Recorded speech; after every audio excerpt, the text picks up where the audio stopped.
오늘 우리에게 주신 하나님의 말씀은 잠언 31장 10절로 31절 말씀입니다. 교독으로 함께 봉독하도록 하겠습니다.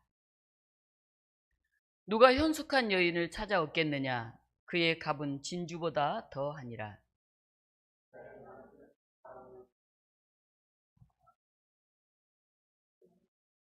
그런 자는 살아있는 동안에 그의 남편에게 선을 행하고 악을 행하지 아니하느니라. 상인의 배와 같아서 먼 데서 양식을 가져오며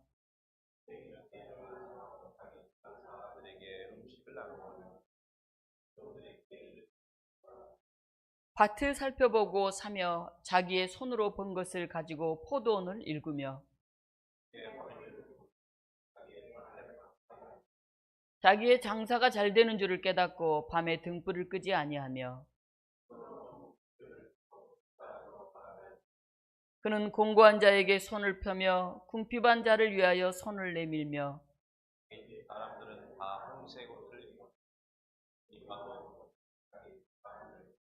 염려하지 않냐. 그는 자기를 위하여 아름다운 이불을 지으며 세마포와 자색옷을 입으며 사람들의 인정을 받으며 그는 배로 옷을 지며 팔며 옷을 지어 팔며 띠를 만들어 상인들에게 맡기며 종기로 옷을 삼고 입을 열어 지혜를 베풀며 그의 혀로 인애의 법을 말하며 자기의 집안일을 보살피고 게을리 없는 음식을 먹지 아니하는 그의 자식들은 일어나 감사하며 그의 남편은 칭찬하기를 덕행 있는 여자가 많으나 그대는 모든 여자보다 뛰어나다 하니라. 고운 것도 거짓되고 아름다운 것도 헛되나 오직 여호와를 경외하는 여자는 칭찬을 받을 것이라. 그 손의 열매가 그들에게 돌아갈 것이요 그 행한 일로 말미암아 성문에서 칭찬을 받으리라. 아멘. 추석 명절 잘 보내셨습니까? 네. 멀리 오고 가면서 고생하신 분들도 있을 것입니다. 그러나 특별히 갈 곳이 없거나 찾아올 사람이 없어서 명절이 더 외로운 사람들도 있다는 것을 늘 기억하시기를 바랍니다. 추석이 지나고 창조절을 맞이하는 이 계절에 하늘이 참 높고 들녘은 풍성하다 하는 생각이 듭니다. 아침 저녁 부는 바람을 느끼면서 이제 진짜 가을이구나 하는 생각이 듭니다.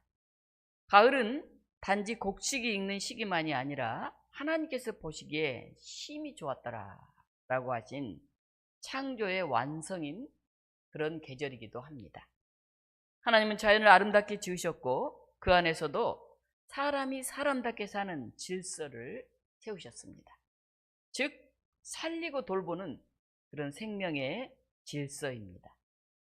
우리가 하나님이 주신 이 자연을 그대로 잘 사용하기만 하면 모든 사람이 넉넉하게 먹고 쉴 수 있는 그런 자원을 풍성하게 이미 주셨습니다. 그런데도 어떤 사람은 배고프고 어떤 사람은 넘쳐나가고 한다는 것은 하나님이 주신 이 아름다운 세상을 우리가 온전히 잘 다스려가고 있지 못하다 하는 증거입니다. 우리는 창조절을 맞이하면서 탄소 금식 헌금을 하고 있습니다. 우리가 자연을 제대로 가꾸지 못했습니다 라고 하는 그런 회개하는 마음의 고백이기도 합니다. 또 기후정의 캠페인을 하면서 우리는 이 계절에 창조 신앙을 기억하며 하나님이 주신 세상의 질서를 다시 회복하려고 하는 그런 믿음을 새롭게 하는 그런 때이기도 합니다. 오늘 본문인 잠언 31장은 그 하나님의 질서 가운데서 하나님이 기뻐하시는 인간의 모습, 곧 유능한 사람, 살리는 사람의 모습을 보여주고 있습니다. 오늘 이 성경 본문의 제목을 보면 현숙한 아내 이렇게 되어 있어요. 개역 개정 성경은 현숙한 여인으로 번역한 에셀 하일이라고 하는 이 언어는 원래의 뜻은 능력 있는 사람, 용맹한 사람, 활력 있는 사람 그런 뜻입니다. 그래서 현숙한 여인보다는 유능한 여인 이것이 더 맞는 그런 번역입니다. 저는 오늘 말씀의 제목을 유능한 여인 이렇게 정했습니다. 즉 단순히 착한 아내 이야기가 아니라 지혜로 세상을 일구는 사람, 하나님 나라를 살리는 사람의 모델인 것입니다. 창조의 질서 안에서 땅을 일구고 가정을 세우고 이웃을 살리고 하나님을 경외하는 사람, 그가 바로 오늘 본문에 나오는 유능한 사람이고 하나님의 창조 질서를 회복해가는 그런 사람입니다. 오늘 본문은 우리에게 묻습니다. 여러분은 지금 어떤 능력으로 살고 계십니까? 세상이 말하는 능력은 경쟁력이 힘이에요. 어떤 기술, 남보다 더 많은 어떤 돈, 지식, 이런 경쟁력이 힘이지만은 하나님이 말씀하시는 능력은 사랑, 하나님에 대한 경외함으로 세상을 살리는 힘을 말합니다. 바로 이 능력이 오늘 우리가 배워야 할 유능함의 영성입니다. 유능한 여인의 첫 번째 모습은 신뢰를 주는 사람입니다. 오늘 10절, 12절에 보면 누가 현숙한 여인을 찾아 얻겠느냐? 그의 값은 진주보다 더하니라. 그의 남편의 마음은 그를 믿나니. 요새 부부간에도 서로 믿음이 많이 없어졌어요. 그래서 남편이 내 돈을 네가 다 어디다 쓰냐? 이렇게 돈 조금 주고도 부인에게 막 이렇게 말하면 갈굽니다. 또 부인은 애에게 뭘 얼마나 벌어준다고 그 같은 거 주고 물가가 얼마나 비싼데 쓸 게 뭐가 있다고 이렇게 서로 생각들을 합니다. 그 안에 이제 불신이 생기는 거죠. 유능한 사람의 첫 번째 특징은 신뢰의 사람입니다. 그의 남편의 마음은 그를 믿나니. 세상은 뛰어난 기술을 능력이라고 하지만은, 많은 돈을 능력이라고 하지만은 하나님은 믿을 만한 사람을 능력 있는 사람이라고 하십니다. 히브리어 바타흐는 마음을 두다, 안전하다, 안심하다 그런 뜻이에요.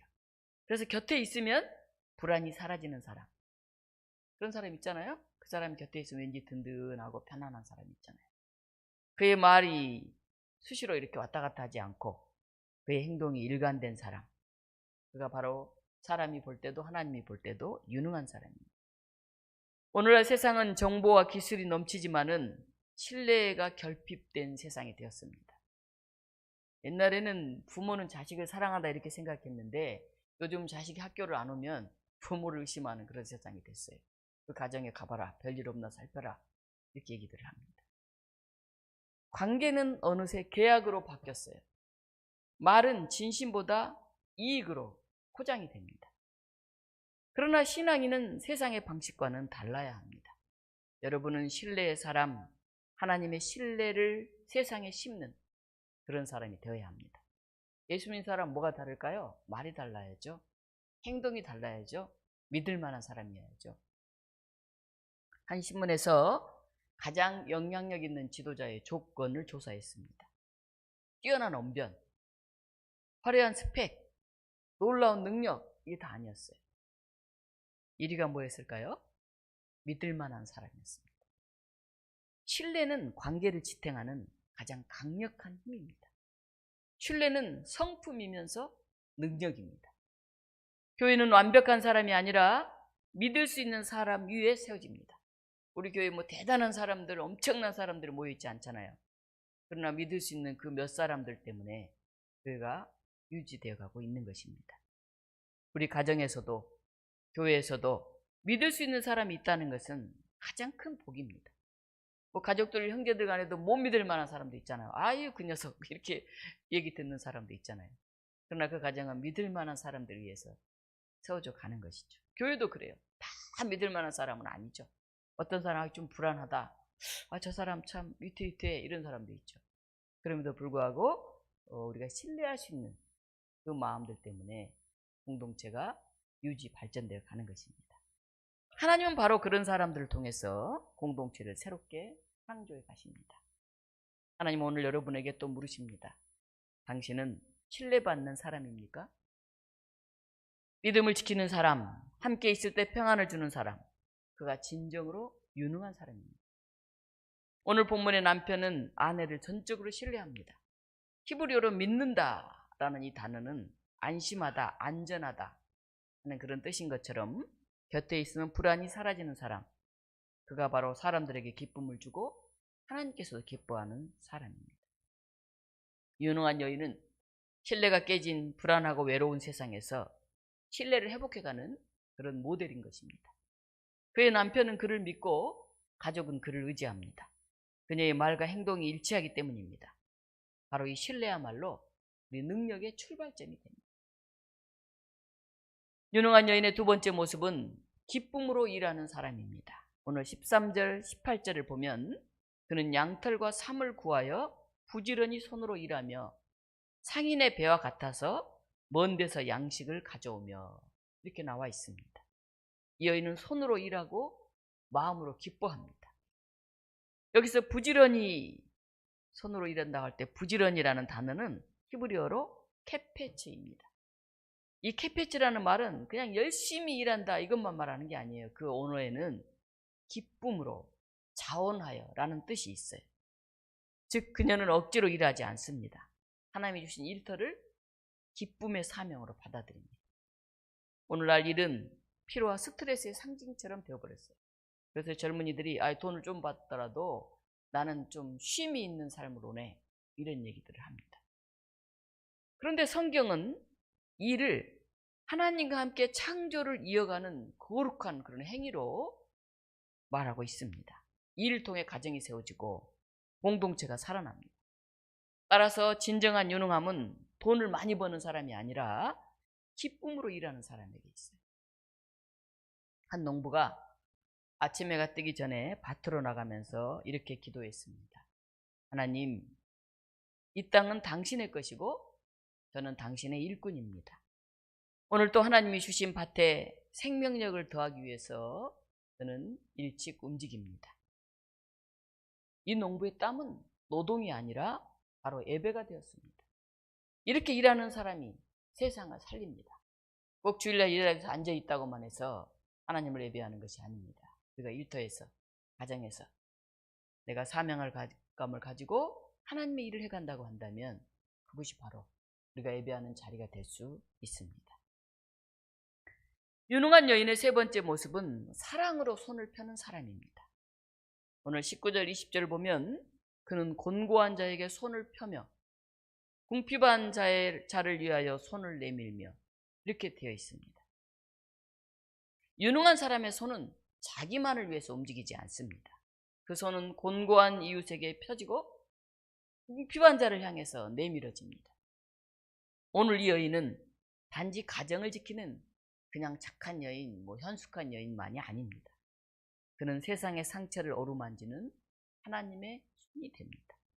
그녀의 경제활동은 자기 이익을 넘어서 이웃의 회복을 향해 있습니다. 손을 편다는 게 뭡니까? 나를 찾아오는 사람들을 그냥 보내지 않고 돕는다 그런 뜻입니다. 손을 내밀면 뭡니까? 직접 찾아가서 돕는 그런 사랑을 말해요. 그냥 찾아오는 사람에 머무는 것이 아니라 자기가 직접 가서 그 어려운 곳, 아픈 곳, 그것을 치유하는 역할을 하고 있다 하는 것입니다. 이것은 예수님께서 보여주신 그런 사랑의 방식입니다. 예수님은 기다리지 않고 먼저 찾아오셨어요. 하나님의 아들이 인간의 몸을 입고 말구유로 내려오셨습니다. 고아원을 돕던 한 봉사자가 말했습니다. 처음엔 제가 아이들을 돕는다고 생각했습니다. 그런데 지금은 그 아이들이 제 마음을 치유합니다. 힘들고 속상할 때, 일이 잘 안 된다고 느낄 때, 부모도 없이 지내는 그 아이들이 환하게 웃는 그런 모습을 떠올리게 됩니다. 그때는 제 자신이 부끄러워집니다. 이웃을 살리다 보면 나 자신도 치유되고 회복되는 것을 우리는 경험하게 됩니다. 사랑은 그저 단순히 주는 일이 아니에요. 사람을 살리는 일이 됩니다. 어떤 농부가 있었습니다. 그렇게 부유하지도 않고 그저 근근히 먹고 사는 그런 농부였어요. 그런데 흉년이 들었어요. 그러자 이 농부가 자기의 곡식을 이웃과 함께 나누었어요. 그러니까 사람들이 말했어요. 아니, 얼마 되지도 않는 곡식을 그렇게 나누어지면 이제 춘궁기가 오면 당신은 뭘 먹고 살려고 그래요? 그러자 그 농부가 말했습니다. 하나님의 창고는 제 창고보다 훨씬 크지요. 농부는 가진 것은 작았지만은 그의 믿음은 넓었습니다. 이웃을 품는 손, 공동체를 살리는 손, 그 손이 유능한 손이고 곧 하나님의 손입니다. 유능한 여인의 네 번째 모습은 지혜로 공동체를 세우는 사람입니다. 오늘 26절에 이렇게 나와 있습니다. 입을 열어 지혜를 베풀며 그의 혀로 인애의 법을 말하며. 인애의 법. 인애의 법이란 히브리어로 토라트 헤세데인데요. 사랑의 율법, 자비의 교훈을 말합니다. 그녀의 말은 법처럼 단단하지만은 동시에 사랑으로 부드럽습니다. 유능한 사람은 진리를 말하되 상처를 남기지 않고 사랑을 말하되 진실을 놓치지 않습니다. 이 여인은 단지 일만 잘하는 사람이 아니라 관계를 세우는 사람입니다. 그녀는 말을 통해 가정을 세우고 공동체를 살립니다. 그녀의 말에는 지혜와 인애가 깃들어 있습니다. 잠언 18장 21절에는 생명과 죽음이 혀의 권세에 있다 이렇게 말합니다. 하나님은 말로 세상을 창조하시고 말로 세상을 살립니다. 그녀의 입에서는 비난이 아니라 격려가, 냉소가 아니라 따뜻한 권면이 나옵니다. 유능한 사람은 언제나 말의 온도를 압니다. 그의 말은 공동체를 세우는 도구가 됩니다. 여러분들 말의 온도를 아십니까? 말에도 온도가 있나? 온도가 있어요. 내 말이 차가운 말인지 내 말이 따뜻한 말인지, 아주 예리하게 겨울바람처럼 살갗을 후비는 말인지, 아니면 뜨끈뜨끈뜨끈해서 마음을 녹이는 말인지, 여러분이 말하실 때 내 말의 온도를 꼭 생각하시기 바랍니다. 다 좋은 말만 하라는 건 아니에요. 우리가 때로는 권면도 해야 되고 때로는 불편한 얘기도 해야 되죠. 그러나 거기에 따뜻한 사랑의 마음을 가지고 온도를 생각하면서 얘기를 해야 된다 하는 것입니다. 한 교회 문 앞에 이런 문구가 붙어 있었습니다. 저도 우리 교회 문 앞에 이런 문구를 하나 써줬으면 좋겠어요.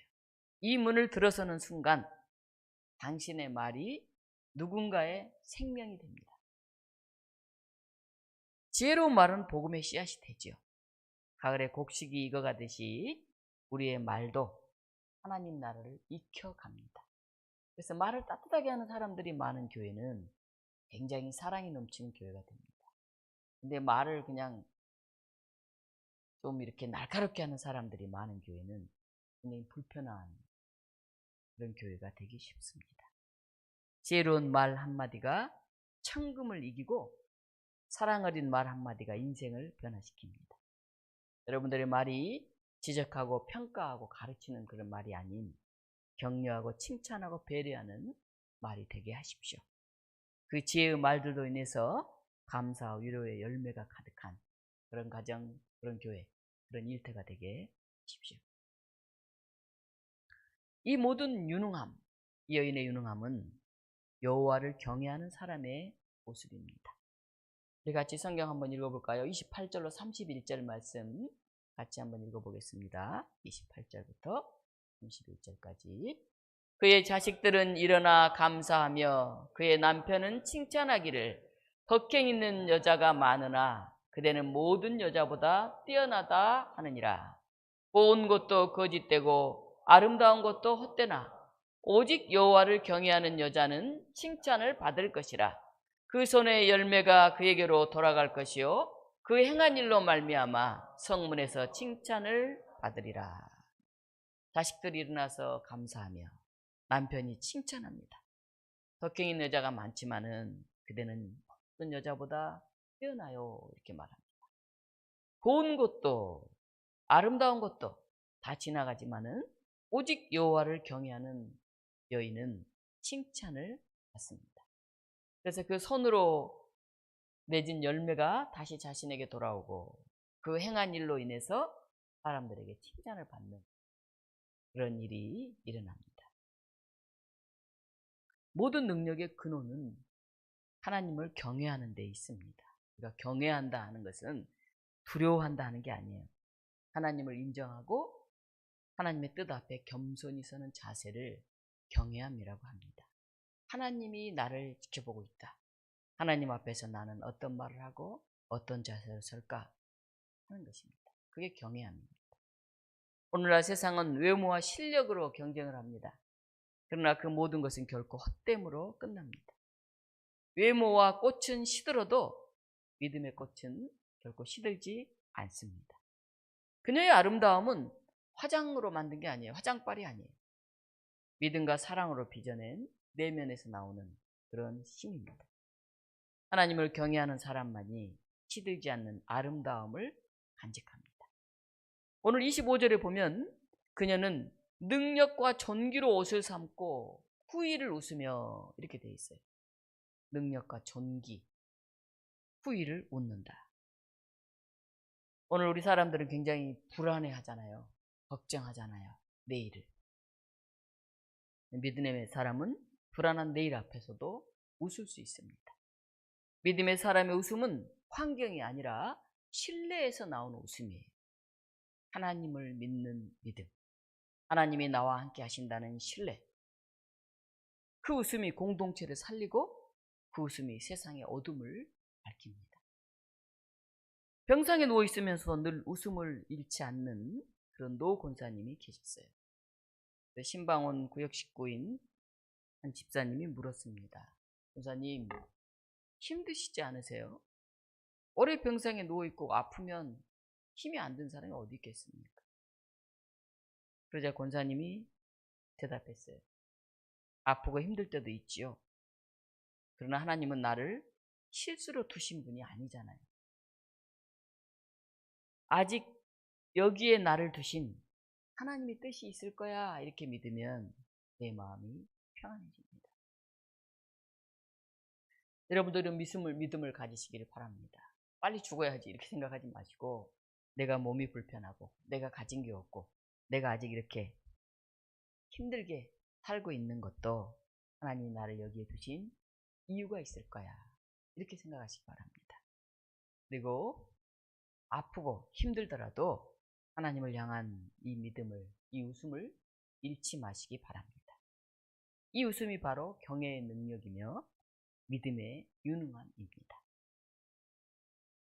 사랑하는 독립문교우 여러분, 오늘 말씀 속의 유능한 여인은 단지 여성의 모범만이 아닙니다. 이 모습은 모든 신앙인에게 주신 하나님의 부르심입니다. 신뢰로 관계를 세우는 사람, 기쁨으로 일하고 사랑으로 나누는 사람, 지혜로 말하고 공동체를 따뜻하게 하는 사람, 여호와를 경외하며 웃는 믿음의 사람, 그가 바로 하나님이 찾으시는 유능한 사람입니다. 가을의 들판이 열매로 가득하듯이 오늘 여러분의 신앙도 이런 열매로 가득하기를 바랍니다. 그래서 하나님이 여러분을 보시면서 이렇게 말씀하실 것이라고 믿습니다. 보라, 참으로 심히 좋았더라. 같이 우리 기도하겠습니다. 하나님, 오늘 우리가 유능한 사람이 되기를 원합니다. 우리가 내 옆 사람에게 신뢰를 주는 사람이 되기를 원합니다. 우리가 기쁨으로 일하는 사람이 되기를 원합니다. 우리가 지혜로 공동체를 세우는 사람이 되기를 원합니다. 우리가 여호와를 경외하는 사람이 되기를 원합니다. 오늘 우리의 모습은 어떠한지 되돌아보면서 우리 곁에 이런 유능함이 아닌 하나님을 경외하지 못하고 불안해하면서 근심하고 있는 사람들 없는지 함께 위로하고 기도하는 시간을 가졌으면 합니다. 기도하시겠습니다. 하나님, 오늘 우리가 하나님 보시기에 신실한 믿음의 사람이 되어 주시옵소서. 오늘과 기쁨으로 일하는 사람이 되게 하여 주시옵소서. 오늘 우리가 손을 펴서 이웃을 세우고 돕는 사람이 되게 하여 주시옵소서. 오늘 우리가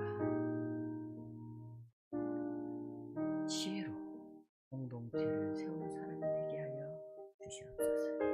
하나님의 모든 것이 하나님을 경외하는 그런 고백에서 나온다는 것을 잊지 않게 하여 주시옵소서.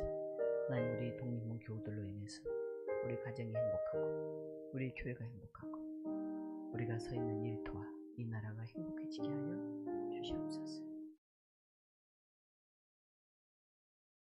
사랑의 하나님, 추석의 감사와 창조절의 결실 속에서 오늘 말씀을 통해 유능한 여인, 유능한 사람의 길을 배우게 하시니 감사합니다. 주님, 우리도 신뢰를 세우는 사람, 기쁨으로 일하고 사랑으로 손을 펴는 사람, 지혜로 공동체를 세우는 사람들이 되게 하옵소서. 무엇보다 여호와를 경외함으로 웃을 줄 아는 믿음을 주시고 창조의 세계 안에서 생명을 살리는 도구로 쓰임받게 하옵소서. 연약한 우리를 인정해 주시고 격려해 주셔서 유능한 사람으로 살게 하시는 예수 그리스도 이름으로 기도합니다. 아멘.